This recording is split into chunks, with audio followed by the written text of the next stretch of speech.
তোমরা বড় হলে কে কি হবে? প্রথমে একজন আসো।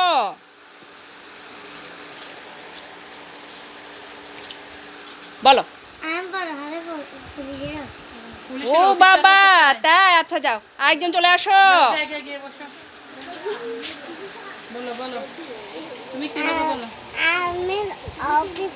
আর্মির অফিসার। বাবা আব্দুল্লাহ,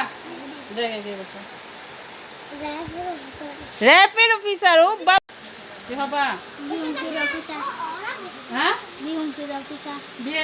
বিএনপির অফিসার। ও আচ্ছা আচ্ছা, যাও যাও, আসো আসো। কিসে? ও বাবা, আচ্ছা আচ্ছা, যাও আরেকজন আসো। বলো। পাইলট। ও আচ্ছা, আসো আসো, আরেকজন আসো। বাবু আসো। আমি বড় হলে বাংলাদেশের প্রধানমন্ত্রী হব।